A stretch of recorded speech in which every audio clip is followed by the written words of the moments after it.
আজ শেয়ার করব একটা স্পেশাল মশলা ব্যবহার করে ছোট মাছের রেসিপি, যেটা খেতে এতটাই ভালো লাগবে। দুপুরবেলা গরম গরম ভাতের সাথে তৈরি করে খাওয়ার পরই বুঝতে পারবেন, এটা আমি গ্যারান্টি দিয়ে বলতে পারি।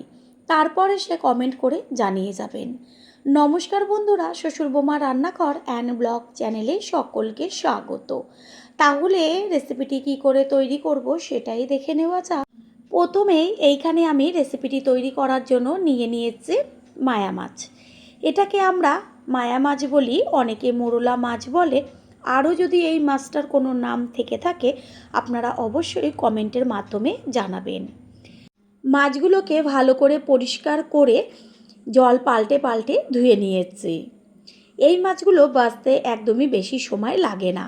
আস্তে করে আঙুল দিয়ে পেটের দিকটা চাপ দিলে পরেই সুন্দর ভেতর থেকে যে মাছের প্যাটাগুলো থাকে সেটা বেরিয়ে আসে। এইভাবে মাছগুলোকে সব ভালো করে বেছে নিয়ে ধুয়ে ফিরে এসছে। এর মধ্যে এবার দিয়ে দেব লবণ আর পরিমাণ মতন হলুদ গুঁড়ো। মাছের মধ্যে হলুদ আর লবণ ভালো করে মাখিয়ে নিয়ে কিছুক্ষণের জন্য এটা রেস্টে রেখে দেব। গ্যাসের ওভেনে কড়াই বসিয়ে প্রথমেই কড়াইটাকে ভালো করে গরম করে নিয়েছি। আর কড়াইটা গরম হওয়ার পরে দিয়ে দিয়েছি সর্ষের তেল। মাছ রান্নার ক্ষেত্রে সর্ষের তেলই বেশি টেস্ট হয়। এর মধ্যে দিয়ে দেব সামান্য একটু হলুদ গুঁড়ো। হলুদটাকে মিশিয়ে নেব। তারপরে ওই যে লবণ আর হলুদ মাখিয়ে রেখেছিলাম মাছের মধ্যে, সেটা আস্তে করে গরম তেলে ছেড়ে দেব। আর এই যে হলুদটা প্রথমে তেলের মধ্যে দেওয়ার কারণ হচ্ছে, এখন যদি শুধু তেলে মাছটা দেওয়া হতো চারদিকে তেলটা ছিটতো। হলুদ দেওয়ার কারণে আর তেলগুলো চারদিকে ছিটবে না। ঠিক এইভাবে গ্যাসের ফ্লেম হাই টু মিডিয়াম করে মাছগুলোকে ভালো করে ভেজে নেব। মাছগুলো কিছুক্ষণ ভাজা হওয়ার পরে উল্টে দিচ্ছি ওপরের পিঠটা হবার জন্য। দেখাই যাচ্ছে যে একটা মাছও ভেঙে যায়নি, কত সুন্দরভাবে একদম গোটা গোটা মাছগুলো রয়েছে। কড়াই যদি প্রথমে ভালো করে গরম করে নেওয়া হয় আর তেলটাও ভালো করে গরম করা হয়, তাহলে কোনো মাছই কখনোই ভাজার সময় ভেঙে চুরে যায় না। মাছটা ভাজা হয়ে গেছে, আর যে তেল রয়েছে আর এদিকেও তো অর্ধেকটা মাছ রয়েছে, সেই মাছগুলো এবার একইভাবে ভেজে নিয়ে ফিরে আসছে। পরের বার যে মাছগুলো দিয়েছিলাম সেইগুলো সুন্দরভাবে ভাজা হয়ে গেছে। এবার কড়াই থেকে তুলে নেব। ওই কড়াইয়ের মধ্যে দিয়ে দেব অল্প পরিমাণ সর্ষের তেল। তেলটা ভালো করে গরম করে নিয়েছি। এবার এর মধ্যে দিয়ে দেব গ্যাসের ফ্লেম লোতে রেখে হাফ চা চামচের থেকেও কম পরিমাণ হলুদ। হলুদটাকে একটু তেলের মধ্যে মিশিয়ে নেব। তারপরে এর মধ্যে দিয়ে দেব লম্বা লম্বা করে পাতলা করে কেটে নেওয়া পটল আর আলু। এইগুলো আমি আগের থেকে কেটে জল দিয়ে ভালো করে ধুয়ে জলটা ঝরিয়ে রেখেছি। এবার একসাথে একটু সময় নিয়ে ভালোভাবে ভেজে নিতে হবে। পটল আর আলুর মধ্যে দিয়ে দেব লবণ, যেন তাড়াতাড়ি এটা নরম হয়ে যায়। ভালো করে লবণটাকে পটল আলুর মধ্যে মিশিয়ে নিয়ে এবার একটা ঢাকনা চাপা দিয়ে দেব। এমনভাবে ভাজতে হবে যেন ভাজাতেই সুন্দরভাবে পটল আর আলু একই সাথে সিদ্ধ হয়ে যায়। কড়াইয়ের ঢাকনাটা সরিয়ে দিয়েছি। তারপরে আলু আর পটলটাকে একটু ওপর নিচ করে নেড়েচেড়ে দেব। দেখাই যাচ্ছে যে নিচের পিঠগুলো খুব সুন্দরভাবে ভাজা হয়েছে। এইভাবে এপিঠ ওপিঠ করে আলু পটলগুলো ভালো করে ভেজে নেব। এইদিকে মাছগুলো তো ভেজে রেখেছি। পুরনো বন্ধুদের সবসময় আমাদের পাশে এইভাবে ভালোবেসে থেকে এগিয়ে নিয়ে যাবার জন্য অনেক অনেক ভালোবাসা। আলু আর পটলগুলো খুব ভালো মতন ভাজা হয়ে গেছে, আর ভাজাতেই সিদ্ধ হয়ে গেছে। এবার একটু সাইডে খুন্তির ওপরে সরিয়ে রেখে দেবো গ্যাসের ফ্লেমটা লো করে, যেন আর আলু আর পটল থেকে সমস্ত তেলটা নিচে পড়ে যায়। আলু পটল তুলে দিয়েছি, অল্প পরিমাণ তেল বেঁচে রয়েছে। ওই তেলের মধ্যে আর সামান্য 2 চা চামচের মতন তেল দিয়েছি। তারপরে ফোড়ন দেওয়া হলো কালো জিরে ছোটো চামচের 1 চা চামচ। এই রেসিপিতে কালো জিরের ফোড়নটাই বেশি টেস্টি হয়, আপনারা চাইলে সাদা জিরেও ব্যবহার করতে পারেন। তারপরে দিয়ে দিচ্ছি কুচিয়ে নেওয়া পেঁয়াজ। এইখানে আমি একটা বড় সাইজের পেঁয়াজ ব্যবহার করেছি। যদি কারোর পেঁয়াজটা অপছন্দ তাহলে পেঁয়াজটা স্কিপ করবেন। কিন্তু রান্নার পদ্ধতি একই রাখবেন। পেঁয়াজটা তাড়াতাড়ি মজে আসার জন্য দিয়ে দিচ্ছি পরিমাণ মতন লবণ। লবণটাকে মিশিয়ে নেব। আর এইখানে আমি আলু পটল যেমন ব্যবহার করেছি, আপনারা আপনাদের পছন্দ মতো যে কোনো সবজি দিয়েই রেসিপিটি তৈরি করতে পারেন। কিছুক্ষণ ভাজার হবার পরে পেঁয়াজটাকে খুন্তি দিয়ে এদিক ওদিক করে উল্টে দেব। পেঁয়াজটা সুন্দরভাবে ভাজা হয়েছে দেখাই যাচ্ছে। এই পর্যায়ে এর মধ্যে আমি ব্যবহার করব 2 চা চামচ পরিমাণ রসুনের পেস্ট। রসুনের পেস্টটা যখন দেবেন গ্যাসের ফ্লেম একদম লোতে রাখবেন। তারপরে ভালো করে পেঁয়াজের সাথে রসুনের পেস্টটাকে দিয়ে ভেজে নিতে হবে। এইভাবে যদি আলাদা করে রসুনের পেস্ট দিয়ে রেসিপিটা তৈরি করা হয়, এত সুন্দর একটা গন্ধ আসে যেটা নাকি খাওয়ার পরেই বুঝতে পারবেন। যখন দেখবেন যে ভাজা রসুনের একটা সুন্দর গন্ধ বেরোচ্ছে, ঠিক তখনই এর মধ্যে দিয়ে দেব 1 চা চামচ পরিমাণ আদার পেস্ট। আপনারা বলতেই পারেন যে একবারেই তো দিলে হয়ে যায়। প্রত্যেকটা মশলার আলাদা আলাদা একটা গন্ধ থাকে, আর সেটা যদি একটু আলাদা আলাদাভাবে দিয়ে রান্নাটা করা হয়, দেখবেন একবারে মশলা দিয়ে রান্নার একরকম টেস্ট আর আলাদা আলাদাভাবে মশলা দিয়ে রান্নার আরেক রকম টেস্ট। আদার থেকেও সুন্দর একটা ভাজা গন্ধ বেরোচ্ছে। এই পর্যায়ে এর মধ্যে দিয়ে দেব ছোট ছোট করে কেটে নেওয়া টমেটো আর চিড়ে নেওয়া কাঁচা লঙ্কা।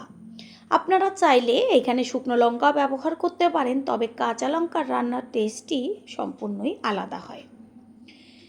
এর মধ্যে দিয়ে দিচ্ছি স্বাদ অনুযায়ী লবণ, আর দেব কালারের জন্য হলুদ গুঁড়ো। ভালো করে মিশিয়ে নিয়ে গ্যাসের ফ্লেম তো লোতেই আছে, এবার এটা বেশ মজে আসা পর্যন্ত বা কাঁচা গন্ধটা যাওয়া পর্যন্ত কষিয়ে নেব। টমেটো একদম মজে গেছে, খুন্তির পেছনটা দিয়ে ভালো করে পেঁয়াজের মশলার সাথে মিশিয়ে নেব। দেব এর মধ্যে 1 চা চামচ পরিমাণ ধনের গুঁড়ো, 1 চা চামচ পরিমাণ জিরের গুঁড়ো, আর দেব হাফ চামচের থেকেও কম পরিমাণ কাশ্মীরি লঙ্কার গুঁড়ো। এবার সব কিছুর সাথে মিশিয়ে নিয়ে সামান্য জল দিয়ে ভালো করে মশলাটা কষাতে হবে। বন্ধুরা যে যেখান থেকে ভিডিওটি দেখে থাকেন অবশ্যই কমেন্টের মাধ্যমে জানাবেন। আপনাদের ধন্যবাদ জানাতে পারলে সত্যি আমরা ভীষণ ভীষণ আনন্দিত হব। মশলাটাকে বেশ 3 থেকে 4 মিনিট মতন একটু কষিয়ে নেব। মশলাটা কষানো হোক, এইদিকে গ্যাসের অন্য ওভেনে আমি একটা তড়কা প্যান বসিয়ে তার মধ্যে দিয়ে দিয়েছি 1 চা চামচ পরিমাণ কালো জিরে আর 1 চা চামচ পরিমাণ সাদা জিরে। গ্যাসের ফ্লেম তো লোতে রাখবো, তারপর একটা চামচের সাহায্যে বেশ একটু নেড়েচেড়ে দেব। এমনভাবে ভাজতে হবে যেন মশলাটা পুড়ে না যায়। সুন্দর একটা গন্ধ বেরোচ্ছে, এটাকে নাবিয়ে ঠান্ডা করে তারপরে এখানে একটা থেতনি রয়েছে তার মধ্যে দিয়ে দিয়েছি। এদিকে মশলাটাও খুব সুন্দরভাবে কষানো হয়ে গেছে, ওপরে তেল ছাড়ছে। এই পর্যায়ে এর মধ্যে দিয়ে দেব ওই যে আলু আর পটলটা ভেজে রেখেছিলাম সেই সবজি। প্রথমবার যারা আমাদের চ্যানেল ভিজিট করছেন তাদের আন্তরিক শুভেচ্ছা ও অনেক ভালোবাসা। আমাদের রেসিপিগুলো যদি ভালো লেগে থাকে সাবস্ক্রাইব করে দেওয়ার অনুরোধ রইল, ও পাশে থাকা বেল আইকনে ক্লিক করলে পরবর্তী ভিডিওগুলো সবার আগে আপনাদের কাছে পৌঁছে যাবে। মশলার সাথে পটল আর আলুগুলো ভালো করে নেড়েচেড়ে 2 থেকে 3 মিনিট মতন কষিয়ে নেব। তারপরেই এর মধ্যে দিয়ে দেব উষ্ণ গরম জল, গ্যাসের ফ্লেম হাই করে। রান্নাতে সবসময় চেষ্টা করবেন উষ্ণ গরম জল ব্যবহার করতে, তাতে কি হয় রান্নার টেস্টটা দ্বিগুণ বেড়ে যায়। জলের সাথে সব কিছু ভালো করে মিশিয়ে নেব। গ্যাসের ফ্লেম তো হাইতে আছে, ঝোলটা ভালো করে টকবক করে ফুটিয়ে নিতে হবে। মাছের ঝোল তো অনেক রকমভাবে তৈরি করে খেয়েছেন, একবারের জন্য হলেও এই রেসিপিটি ট্রাই করবেন। যে কোনো মাছ দিয়ে এটা তৈরি করবেন, এত টেস্ট লাগে খেতে। সাদা জিরে আর কালো জিরেটা যে ভেজে রেখেছিলাম এটাকে এবার একটু থেতনি দিয়ে ঘুরিয়ে দিলে পরে সুন্দর গুঁড়ো গুঁড়ো হয়ে যাবে। গুঁড়ো করে নেওয়া হয়ে গেল। এইবার যে ঝোলটা টকবক হয়ে ফুটছে, ভাজাতে তো আলু আর পটল সিদ্ধই হয়ে গেছে, হতে আর বেশি সময় লাগবে না। এই পর্যায়ে এর মধ্যে দিয়ে দেব ওই যে মাছগুলো ভেজে রেখেছিলাম সেই মাছ। ঝোলের মধ্যে মাছগুলো দিয়ে দিয়েছি, তারপর খুন্তি দিয়ে একটু মাছটাকে ঝোলের সাথে মিশিয়ে নেব।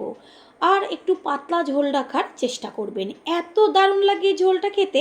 শুধু ভাত এইটা দিয়েই খাওয়া হয়ে যাবে, আর অন্য কিছু লাগবে না। ওই যে কালো জিরা সাদা জিরাটা একসাথে গুঁড়ো করে নিয়েছিলাম, সেই সম্পূর্ণ গুঁড়োটা এর মধ্যে দিয়ে দিয়েছি। মাছ আর সবজির পরিমাণ অনুযায়ী মশলাটা ব্যবহার করতে হবে কম বেশি, আর কোনো রকম মশলা এতে ব্যবহার করব না। এত দারুণ লাগবে খেতে। এবার একটা ঢাকনা দিয়ে ঢেকে দেব গ্যাসের ফ্লেম মিডিয়াম করে। 5-6 মিনিট বাদে ফিরে এসে ঢাকনাটা সরিয়ে দিয়ে তারপরে খুন্তি দিয়ে বেশ একটু নেড়েচেড়ে দেব। কতখানি ঝোল রয়েছে দেখাই যাচ্ছে। এই পর্যায়ে কিন্তু গ্যাসটা অফ করে দিতে হবে। চেক করে দেখিয়ে দিচ্ছি আলু সিদ্ধ হয়ে গেছে, আর পটল তো আগেই সিদ্ধ হয়ে যায়। গ্যাস অফ করে দেব। তৈরি হয়ে গেল আজকের রেসিপি। আশা করি রেসিপিটি ভালো লাগলো। আর যদি ভালো লেগে থাকে একটা লাইক, কমেন্ট, পারলে একটা শেয়ার করে অবশ্যই জানাবেন। আপনাদের দেওয়া একটা লাইক ও লাইকের পাশে থাকা হাইপ আর একটা শেয়ার আমাদের কাছে অনেক অনেক গুরুত্বপূর্ণ। All friend, thanks for watching my video. আপনারা সকলে ভালো থাকবেন, সুস্থ থাকবেন। আবারও দেখা হবে অন্য কোনো রেসিপির এপিসোডে।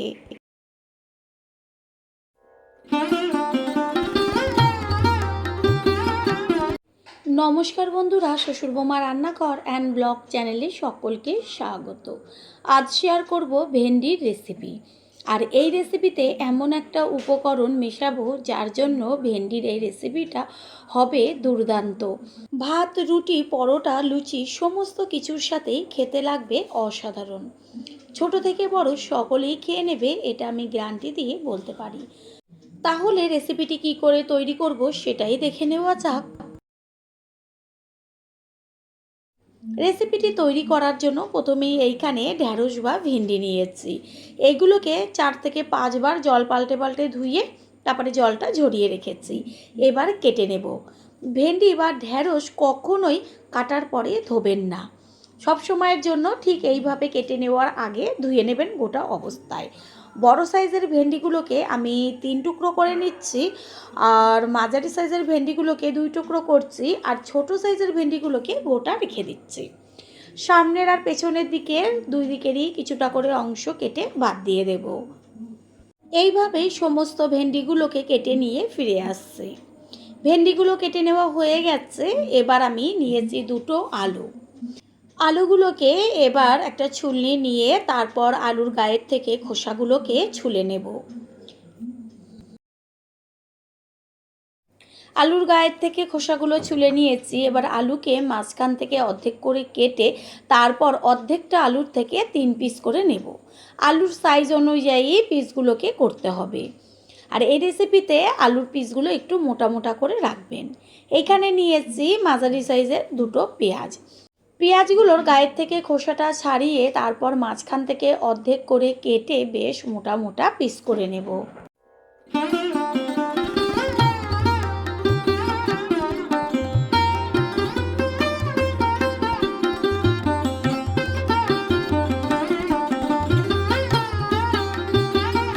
পেঁয়াজগুলো কেটে নেওয়া হয়ে গেছে, আর দেখিয়ে দিচ্ছি যে বেশ মোটা মোটা করে কিন্তু পেঁয়াজগুলোকে কেটেছি।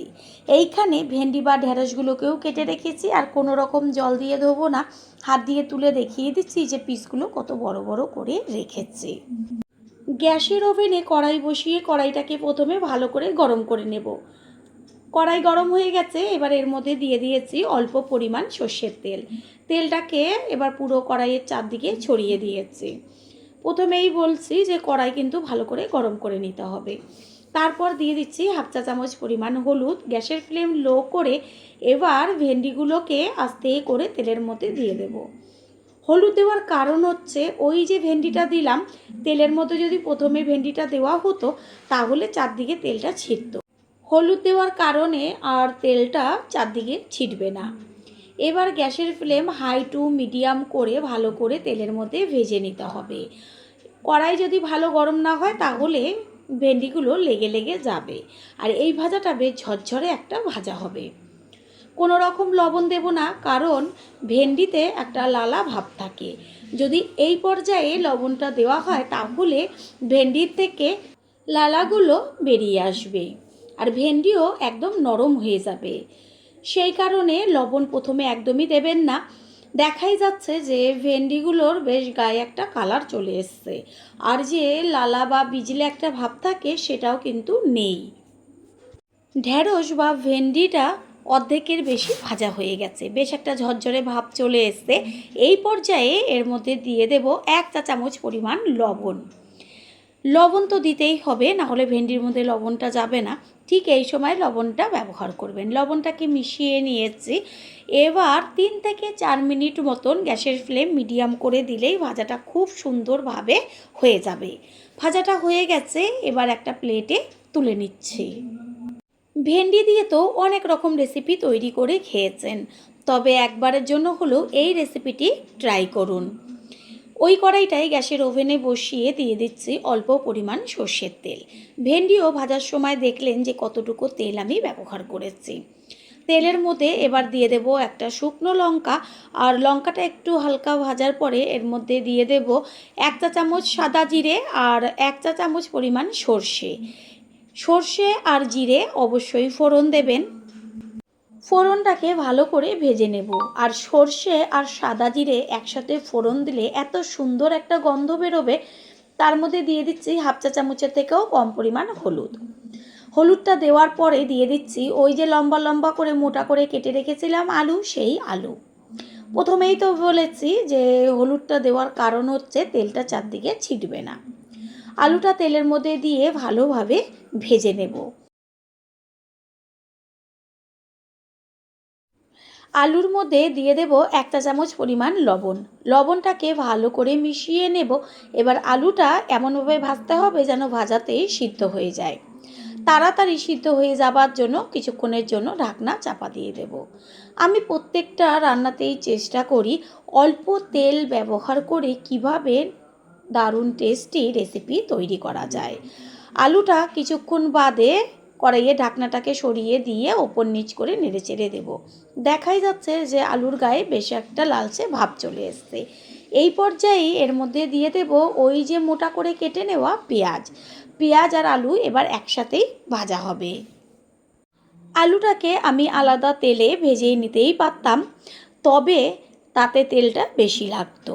এইভাবে আলুর সাথে পেঁয়াজ ভাজা করলে পেঁয়াজ আলু একই সাথেই ভাজা হবে। ঝালের জন্য দিয়ে দিয়েছি চিড়ে নেওয়া কাঁচা লঙ্কা।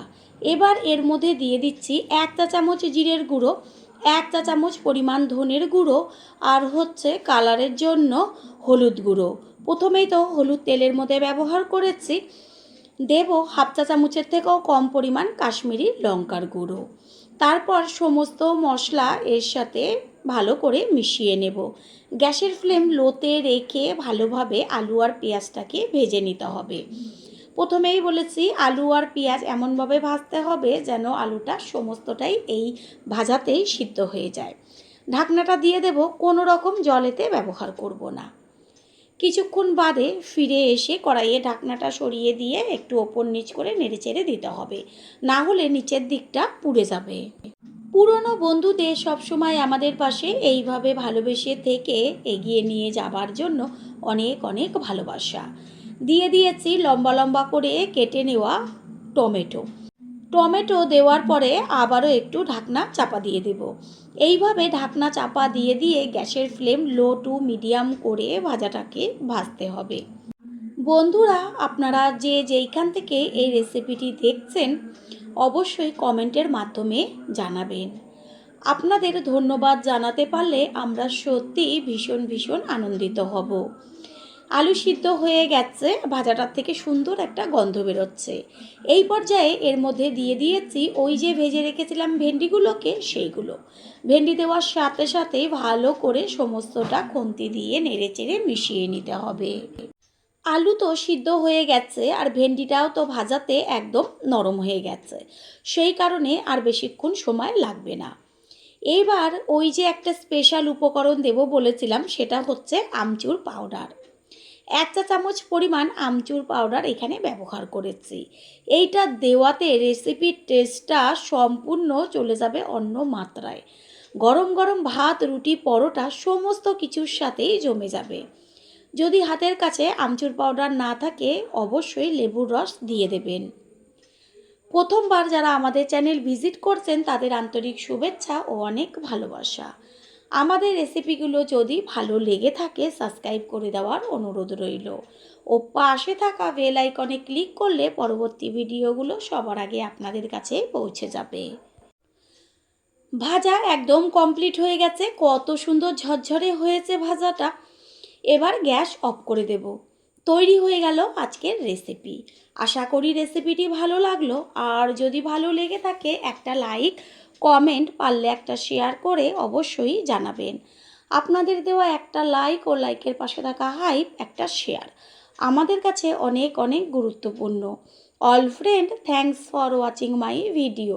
আপনারা সকলে ভালো থাকবেন, সুস্থ থাকবেন। আবারও দেখা হবে অন্য কোনো রেসিপির এপিসোডে।